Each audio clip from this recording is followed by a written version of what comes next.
Halo sahabat Siti Fadilah, di mana saja berada. Assalamualaikum warahmatullahi wabarakatuh. Bertemu lagi di sini di Siti Fadilah Supari Channel. Mudah-mudahan Anda dalam keadaan baik-baik saja, sehat walafiat, walaupun tidak semua boleh ke mall ya. Nah, hari ini saya ketemu lagi dengan Pak Melki, Wakil Ketua Komisi 9. Dan tentu saja tempat kita curhatkan karena beliau adalah anggota DPR, Wakil Ketua Komisi 9. Jadi anggota DPR yang ngurusin kesehatan. Padahal sekarang kita sedang dirundung malang oleh kesehatan. Selamat datang Pak Melki. Terima kasih kedatangannya. Ya. Nah, ini Pak Melki karena Bapak adalah anggota DPR itu sebenarnya impian dari semua rakyat. Kalau kita mendapat kesulitan itu rasanya pengen ngadu ke DPR. Yeah. Tapi kalau DPR itu tidak bisa diaduin itu wah itu kesedihan yang sangat luar biasa. Nah itu kita sudah 2 tahun dirundung pandemik yang menurut saya sangat menegangkan karena kebijakan yang berubah-ubah dari internasional maupun nasional, kemudian ketentuan-ketentuan yang sulit diterima dengan akal sehat oleh rakyat banyak. Nah itu mengesankan bahwa kita betul-betul sangat menderita dalam 2 tahun ini. Nah Pak Melki, saat ini Inggris sudah melepas tanggal 19 kemarin sudah melepas masker, dan selain Inggris ada beberapa negara juga yang begitu. Nah sekarang sikap kita seperti apa di Indonesia? Ya. Kok masih PPKM-nya malah dilevelkan lebih tinggi gitu? Ya, kalau kita lihat memang kebijakan kita ini kan sejak awal itu sangat bergantung dari berbagai kondisi lapangan, Bu.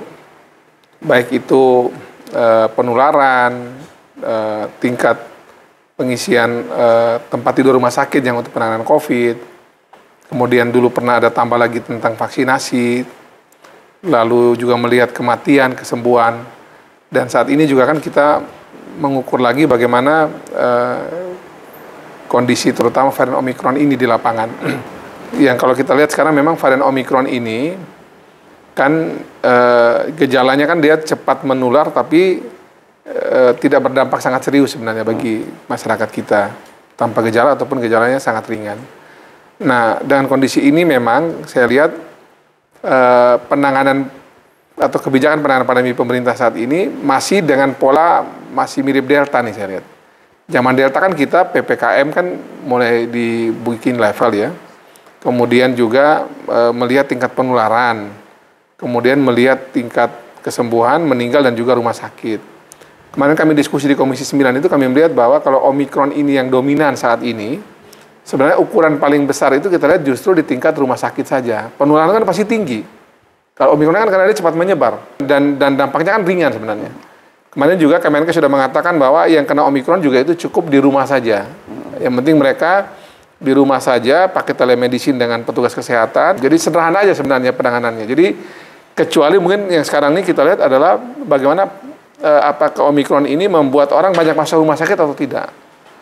Ya, tadi misalnya juga saya dengar informasi bahwa Bu Siti Fadilah juga mengatakan, juga ada juga ahli virus mengatakan yang lain bahwa justru Omikron ini adalah vaksinasi alamiah yang justru membuat kita punya imunitas justru bagus dengan kena Omikron. Nah, jadi ini semua tentu masih akan kita lihat di lapangan nanti, Bu. Tapi yang pasti Inggris ini kan dia akan melonggarkan nanti mulai Maret nih Bu ya. Rencananya dia kan Maret nih. Dia mulai longgarin seperti yang tadi Bu Siti sudah sampaikan. Dan kadang-kadang juga demikian. Kemarin yang saya lihat selain PBB mengatakan itu kan juga si Tedros ya. WHO juga mengatakan memang dia bilang juga jangan terburu-buru. Kalau bahasa WHO ya jangan terburu-buru menurunkan statusnya. Dia kan juga mungkin grogi juga si Pak Tedros ini. Karena jangan sampai dia longgarin tiba-tiba kan yang dipersoalkan juga dia juga. Jadi mereka sangat berhati-hati saya lihat. Tapi WHO memang dari awal sih bolak-balik ya, begitu. Nah itu yang pokoknya nggak mau dipersalahkan saya lihat ya. Ya tapi nggak boleh begitu seharusnya karena dia panutan seluruh dunia. Tapi dia sudah mengatakan seperti itu. Kalau sudah tidak ada batasan dalam perjalanan internasional, kalau WHO itu kemudian setelah dia ngomong begitu, ngomong tapi hati-hati loh. Nah itu suatu hal yang sangat kontradiktif. Benar. Ada suatu kepentingan tertentu yang pasti mempengaruhi jalan pikirannya dia. Nah itu apakah kita juga ikut begitu? Nah kalau saya sih memang itu sebagai referensi oke, tapi tentu kebijakan di tanah air akan ditentukan oleh kepentingan nasional kita sebenarnya. Nah jadi, itu dia. Nasional interest kita, kepentingan nasional kita itu tentu akan menjadi sebuah pertimbangan utama dalam penentuan kebijakan. Tadi kan ada tiga, kesehatan, sosial, dan ekonomi. Sosial dan ekonomi ini ditinggalkan terus. Kalau PPKM, sosial ekonomi negatif, ya kan? Nah. Ya, memang kalau Ibu lihat sekarang ini ya, kan tadi juga kita diskusi ya, misalnya kayak sekarang di Mandalika misalnya, bulan Maret nanti ini, itu kan dibuat travel bubble kan? Iya, travel bubble. Jadi dan malah dari kurang lebih 50-60 ribu begitu, sekarang Pak Jokowi bilang boleh 100 ribu. Nah, artinya memang yang penting sejauh kita punya strategi penanganan yang bersifat efektif di satu daerah, yang itu terpisah, kan itu bisa dilakukan sebenarnya. Nah, kecuali memang kalau kita bikin nasional ini kan nggak bisa juga itu karena di semua daerah. Dulu kan kita pernah PSBB kan Bu, sosial berskala besar, tapi kan nggak efektif. Masa daerah saya misalnya itu nggak ada apa-apa, tapi disuruh sama dengan kan iya, makanya kan dibikin kan lebih itu aneh banget. Ya, jadi kan sekarang kan mikro kan. Malah kami juga dulu mengusulkan dan syukurnya kemudian Presiden juga setuju itu adalah PPKM-nya itu dibikin pada level terkecil RT RW. Jadi RT RW yang kena ya dia aja yang di lock di situ. Yang RT RW yang nggak kena ya dia bebas dong. Iya. Biar juga dia kan juga ada. Iya, misalkan di RT di Jakarta. Ya, yang kerukut masa di ND juga tidak boleh gerak. Nggak bakal. Jadi kan makin lama saya juga kebijakan pemerintah akhirnya kan lebih menyesuaikan diri dengan berbagai aspirasi yang berkembang, kondisi lapangan lebih cenderung lebih menyesuaikan diri. Itu bisa dinilai dari awal. Ya, dan kan kalau ada ahlinya. Ukuran kita kan satu Bu, waktu Delta kemarin. Delta kemarin itu kan memang ternyata kita ya dengan segala ceritanya Bu ya kan cepat naik cepat turun. Ya walaupun juga orang bilang itu ya memang Indonesia ini daerah yang memang Tuhan benar-benar sayang sama kita lah gitu. Negara lain kan 2 bulan kan, kita kan kurang lebih sebulan Bu kemarin. Juli, Agustus, September. Turun. Jadi kurang lebih 1 bulanan lebih dikit sudah turun. Daerah lain itu 2 bulan sampai 3 bulan bahkan lebih baru deltanya muncak baru dia turun kan. Nah jadi mudah-mudahan dengan pengalaman di delta yang relatif bagus itu kita cepat kendalikan waktu itu. Di Omikron ini juga kami berharap berbagai penanganan kita juga bisa lebih baik lagi dari zaman kita ngurusin delta kemarin. Dan itu sangat khas dengan nasional interest kita lah, kasus Mandalika lah. Kan kita mau itu kan Mandalika kan kita mau kan menjadi ajang internasional yang bagus kan. Dibikinlah travel bubble di sana. Jadi dibikin penanganan khusus di situ, jadi malah penontonnya bisa malah dibikin lebih longgar. Yang mudah-mudahan semua berjalan dengan baik. Ya itu ya agak lucu juga kalau orang asing boleh untel-untelan di situ nggak apa-apa, tapi di dalam negeri mall aja mesti pakai peduli. Ya, itu. Masuk mall, masuk rumah ibadah, itu semua sekarang peduli lindungi semua tuh. Kemudian ke pasar-pasar tradisional tuh, pasar-pasar modern. Nah, jadi itu tidak. Ke pasar-pasar tradisional sekarang itu juga dipasang peduli lindungi. Tidak make sense, tidak sesuai dengan akal sehat. Ya. Gitu.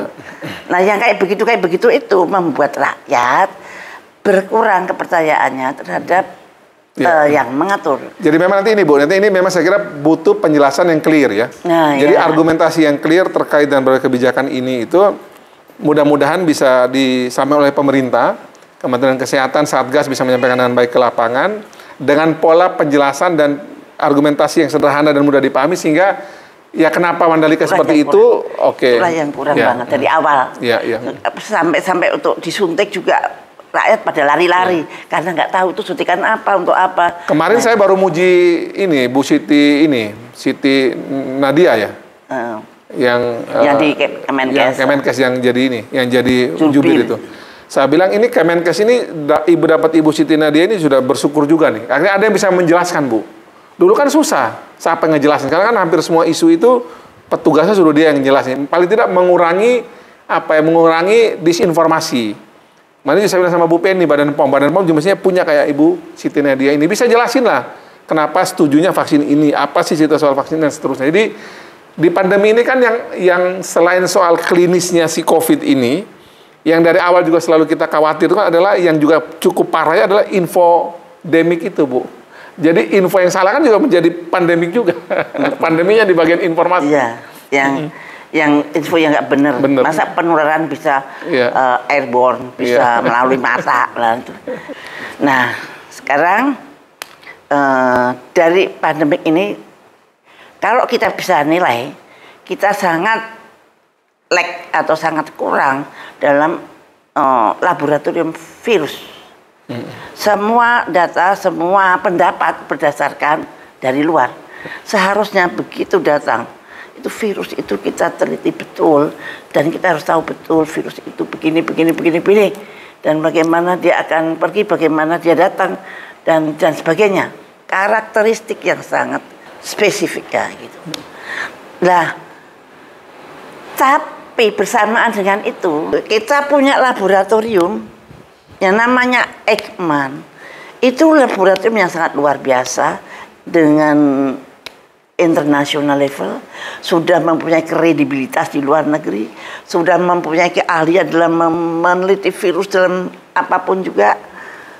Tapi tiba-tiba dilebur ke BRIN. Apakah sekarang bisa BRIN sekarang harus menilai virus ini seperti apa? Omikron ini sampai kapan? Omikron ini apakah berbahaya apa tidak untuk orang Indonesia? Omikron Indonesia untuk orang Indonesia. Bagaimana vaksin itu cocok enggak dengan virus yang ada di kita? Nah itu kok justru sekarang dilebur. Barit Bangkes juga sebetulnya juga bisa, tapi juga dilebur ke BRIN. Nah, yang sangat menyedihkan adalah penelitian di bidang kesehatan. Penelitian di bidang kesehatan itu ada kalanya tidak bisa dipisahkan dengan rumah sakit. Misalkan kita ingin tahu efektivitas obat ini dibandingkan obat itu kita langsung ke pasien yang dirawat. Apa Cibinong punya pasien yang dirawat. Nah, ini masih harus dijelaskan. BRIN itu ada di mana? Penelitian, terutama penelitian kesehatan atau laboratorium kesehatan itu ada di mana? Itu. Nah, itu menurut pandangan kami rakyat kecil ini, kebijakan BRIN itu kebijakan yang sembrono menurut saya. Menurut saya loh ya, saya bisa salah, saya bisa nggak benar, tapi sembrono atau kurang tepat untuk kemajuan riset Indonesia ke depan, untuk Indonesia menghadapi perang virus di masa depan. Nah itu bagaimana DPR memandang kebijakan BRIN itu? Bu Siti Fadila memang bukan langsung bermitra dengan kami ya. Itu adanya di Komisi 7 dia, bukan di 9. Nah, tapi memang dalam beberapa kali pembahasan soal bagaimana pengembangan penelitian riset kesehatan. Ya, riset kesehatan kan kami kan juga punya concern ke ini Bu, yang Inpres nomor 6 2016 tentang percepatan pengembangan industri obat dan alkes dalam negeri. Dan salah satu yang sering kami ajak juga diskusi waktu itu BRIN ya. Waktu itu Pak Ali Gufron sekarang menjadi Dirut BPJS Kesehatan, dulu kan menjadi staf khususnya Pak Bambang Brojo, jadi Bambang Brojo menjadi menteri di situ. Nah, dalam berbagai macam hal ketika kami membahas tentang berbagai penemuan obat dan alkes terkait dengan penanganan COVID waktu itu, memang kami lihat BRIN mencoba untuk memberikan berbagai macam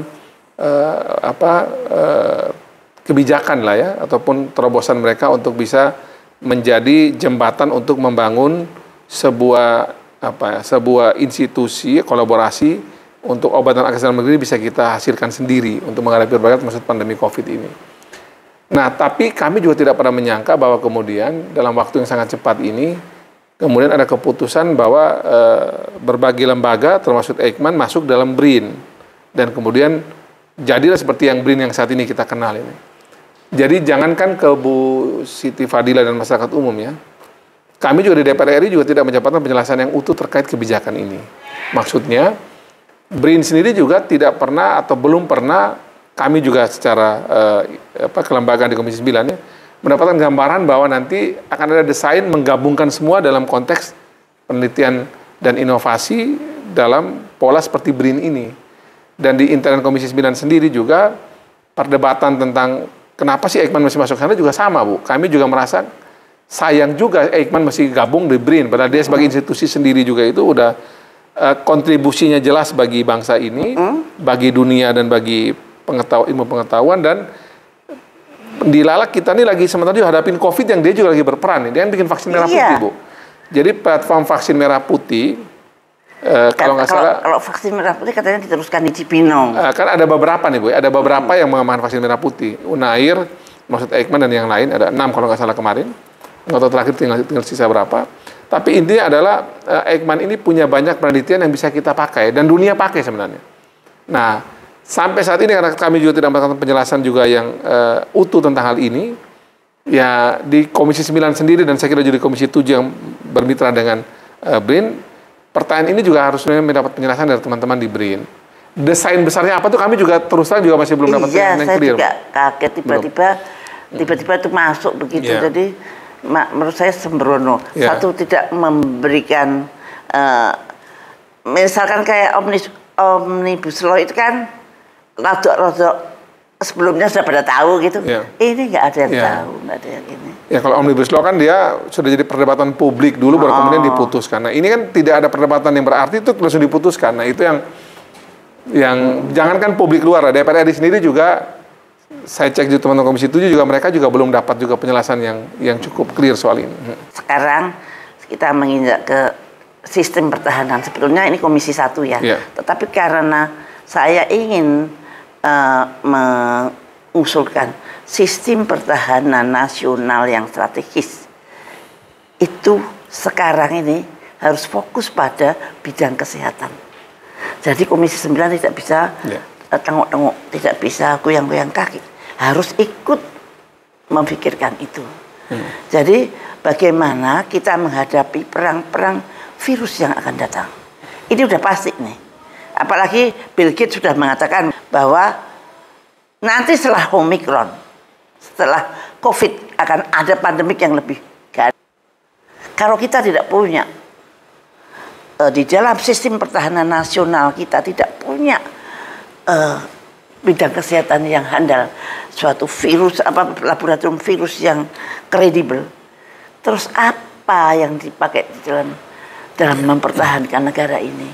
Nah ini saya nitip ke Komisi 9. Jadi waktu awal-awal pandemi ya Bu Siti Fadila, saya itu bersyukur bahwa waktu itu kami sebelum pertama kali diumumkan 2 Maret 2020 itu kami berkesempatan ke Rumah Sakit Sulianti Saroso yang memang menjadi rumah sakit rujukan untuk penanganan penyakit infeksi di negeri ini. Dan setelah pertemuan dengan teman-teman di Sulianti Saroso dan juga beberapa pertemuan yang lainnya, dan terakhir juga saya diskusi dengan Pak Erlangga Hartarto sebagai Ketua KPCPEN dan Menko Perekonomian, itu juga memang ada pemikiran bahwa bagaimana kita juga mengembangkan sepertinya di luar negeri itu ada sebuah sistem di mana negara ini itu dia lebih lebih antisipatif menghadapi pertarungan perang biologis ke depan ini, perang virus ke depan ini. Kemudian waktu itu ternyata juga menurut Pak Erlangga waktu dalam satu rapat kabinet beliau juga diskusi sama Pak Jokowi, hal ini juga menjadi atensi beliau sebenarnya. Jadi negara-negara lain kan Amerika punya CDC misalnya, Singapura punya, Jepang punya. Jadi mereka punya sebuah sistem di mana antara penelitian, rumah sakit, kampus itu punya satu keterkaitan untuk kalau ada sesuatu itu mereka segera bisa mengantisipasinya dan kemudian berbagai sistemnya bergerak dan kemudian kesehatan sebagai ujung tombaknya kan Bu, kita bagian terakhir yang itu ujung tombak. Tapi kan itu kan masih ada juga di penelitiannya, masih ada juga di apa yang tadi Bu Siti bilang itu tidak semua. bisa. Jadi ekosistem kan masih dibangun ekosistemnya. Kayak kalau di Amerika sekarang di Fort Detrick misalnya, di Fort Detrick. Jadi dan dulu di Los Alamos. Itu punyanya Pentagon. Ekosistem ini yang kita masih miliki Bu, ekosistem terkait dengan menghadapi perang biologis ini. Nah, ini yang kita belum miliki. Jangan banyak birokrasi. Harusnya langsung independen dari presiden. Waktu itu Pak Terawan sudah bikin setelah pertemuan itu, Bu. Karena saya setelah dapat diskusi dengan Pak Erlangga itu, saya ketemu Pak Terawan malamnya, langsung saya cerita. Pak, ini ada begini, soal menyangkut hal ini. Dan dia setuju. Dipanggil Sulianti Saroso beberapa kali, dan juga mungkin yang lain saya nggak tahu ya, mungkin berbagai institusi di bawah Kemenkes. itu Pak Terawan kemudian memberikan semacam sebuah keputusan waktu itu untuk dibentuk yang kita diskusi ini, Bu. Nah, tapi progresnya sejauh mana saya belum tahu progresnya. Tapi waktu itu Sulianti Saroso... Saya tahu banget. Yeah. Sulianti Saroso itu dulu yang merevitalisasi saya karena zaman dulu. Dan saya tahu banget Ekman. Kalau Sulianti Saroso memang dia yang nampung pasien. Tapi penelitian itu defensif. Yang Bapak omong itu defensif. Kalau kita mau defensif yang handal, kita harus ofensif. Nah, pakai Ekman. Kalau ofensif kita harus punya laboratorium yang maju ke depan. Misalkan di Wuhan ada begitu, langsung kita bisa meneliti apa yang ada di Wuhan. Jadi bukan antisipatif, tapi ofensif. Nah ini saya cita-cita saya gitu ya. Memang bukan menyerang, tapi kita harus tahu sebelum kebijakan ini, Bu, kebijakan luar negeri kita kan bebas aktif ya. Iya. Bebas aktif. Jadi kalau kita ambil dari situ, Bu ya. Selama 2 tahun ini kita defensif. Ya. Kita antisipatif. Sebenarnya yang dibuat ini, Bu, yang dibuat oleh Vaknus itu bagian dari yang Ibu maksudkan. Iya, Vaknus itu kan kita tidak nunggu dari orang kasih kita vaksin yang macam-macam platform itu. Tapi Vaknus ini kan kita menawarkan sesuatu yang baru sebenarnya. Yang itu dunia pun belum ada yang mikir gitu. Nah, tapi kan kita sendiri juga yang kemudian ya menahan itu juga gitu. Jadi kalau kata Vaknus itu bergerak kemarin maju, ya itulah kita punya sumbangan. Jadi saya sambil bilang gini, Bu, yang saya bingung dari kita punya negeri waktu itu, saya rapat resmi saya ngomong gitu. Kita ini urusan pandemi COVID ini kita sudah nggak dapat duitnya, udah nggak dapat namanya, kita mungkin jadi pemakai aja, jadi konsumen aja. Jadi kita ini harusnya bisa memberikan alternatif penanganan COVID yang kebetulan juga sudah dihasilkan. Dan waktu itu kan karena semua pada takut, udah DPR RI kami inilah yang jadi relawannya. Kalaupun mati kami jadi mati saya duluan. Jadi kan saya mimpin waktu itu, Bu. Saya mimpin menjadi relawan Vaknus kan. Jadi orang tanya, gimana? Udah kalaupun gua harus mati ya mati karena ini, gua mati pun gua mati inilah. Mati karena memang untuk satu perjuangan nilai tertentu lah gitu. Tapi kami itu ada saya Komisi 9 itu pimpinan saya dengan Ibu Nihayatul Wafiroh dari PKB. Dia sama suaminya. Kemudian dengan teman-temannya juga tuh ada dari berbagai fraksi juga datang bersama suami atau istri atau dengan anaknya. Ada dari komisi lain, Bu. Bahkan yang paling fenomenal itu menurut saya Adian Epitupulu. Adian tuh kan dia autoimun kan. Dia nggak bisa sembarangan vaksin, Bu. Nah, Adian tuh dia pergi juga sama istrinya, pergi vaksin Nusantara. Bagus-bagus juga. Kemudian juga ini bicara DPR RI ya. Teman-teman DPR RI saya kan ada dari Komisi 3 dari mana-mana tuh pada ikut semua gitu. Dan yang ikut Vaknus itu sampai ini bilang gini, Mel, gue syukur ikut lu kemarin ikut Vaknus. Jadi sekarang ini gue lebih tenang menghadapi berbagai varian ini. Karena dia juga aman-aman aja. Aman-aman. Ada Wakil Ketua DPR RI Pak Sufmi Dasko Ahmad dari Gerindra, Wakil Ketua Harian sekarang. Dia bilang gini sama saya, Mel, gue ini dia kan juga Vaknus ya, Wakil Ketua DPR RI yang paling getol juga nih Pak Dasko ini nih yang getol betul dorong juga Vaknus. Dia bilang gini, gue habis Vaknus itu Mel, gue terima orang tamu, datang ada yang besoknya bilang gue kena COVID lah, ada yang sementara pertemuan tiba-tiba dia punya hasil tes keluar dia lagi COVID lah, dan itu udah mungkin belasan orang yang ketemu dia itu dalam kondisi COVID, dia sendiri nggak apa-apa tuh. Iya. Tadinya saya nggak bisa naik tangga ini, Pak. Iya. Setelah disuntik Vaknus, saya bisa naik tangga itu, boleh percaya. Karena memang kan itu kalau saya kan juga itu kan mau coba sel cure lagi kan, setelah Vaknus kata Pak Terawan nggak usah sel cure lagi kan, Vaknus kan juga sel cure kata dia. Juga membuat kita punya sel-sel juga jadi bagus. Jadi menurut saya Vaknus itulah itu ofensif itu. Justru itu, Bu. Jadi maksudnya gini, kan bukan defensif, follow. Ya, kan kalau ada kata itu bisa kita dorong tuh. Nah, ini masih ada waktu. Karena mumpung juga dunia belum ada juga yang main di platform CLT ini, kita masih ada waktu nih. Kita biar saya tuh agaknya rasa tuh gini, Bu ya. Kita yang mulai dulu, kita yang mempelopori. Kalau kita terlambat nanti dunia yang lain yang ambil, ya besok kita impor lagi. Nah, iya. Nyesak saya ini, nyesaknya di situ aja. Nyesak, Bu. Takutnya kalau import itu tuh ada yang untung lah itu. Nah, kalau itu sih urusan bisnis, Bu ya. Tapi kalau saya tuh berkepentingan bangsa ini harus punya sumbangsi bagi penanganan pandemi. Yang sumbangsi paling nyata itu ya si Vaknus ini. Itu nyata dan konkret. Contohnya ya kami DPR RI lah yang ikut Vaknus itu ya, semua tuh sekarang kita tenang karena yang digarap dia itu strainnya. Bukan protein S-nya. Strainnya tetap strain Wuhan. Mau apa juga variannya tetap mental, Ya. karena aslinya mental. Jadi nah itu kita katanya kita punya masuk yang kita yang awal mula, bukan kita kan masuk yang di blood spectrum ya, yang masih umum ya. Tapi ternyata dulu waktu kita pikir kan mesti perlu booster lagi. Ternyata setelah dicek lagi itu nggak perlu. Justru dia bisa menghadapi berbagai varian-varian ke depan dan nggak turun ya. Varian-variannya udah masuk sudah termasuk yang di challenge kan pada dendritic cell-nya itu. Nah sekarang yang paling penting, PR yang paling penting untuk DPR adalah kesehatan itu kelak akan menjadi ujung tombak dari sistem pertahanan nasional, karena perang ke depan adalah perang virus, perang biologi, dan ini kalau tidak kita siapkan dari sekarang akan berubah-ubah. Dan mudah-mudahan Komisi 9 bisa memasak itu dengan baik. Walaupun sistem pertahanan di Komisi 1, kemudian gabungan dari Kemenkes, Menhan, kemudian BIN, kemudian Menteri Luar Negeri, Menlu ya, kemudian Panglima, dan itu satu komando. Jadi koordinasinya menurut saya. Nah itu jadikanlah itu, daripada kalau Eijkman itu dimasukkan ke BRIN, kok saya punya pikiran lebih baik dia jadikan independent lab yang elit, dan itu di sini bisa langsung TNI memasukkan dalam sistem pertahanan gitu. Gimana caranya aku belum ngebayang. Ya nanti masih dibahas Bu ya. Saya kira kita banyak sekali nih pekerjaan pada Komisi 9 dan terima kasih banget. Dan ini bukan yang terakhir, saya minta nanti kalau ada suatu masalah saya minta Bapak datang. Baik Bu.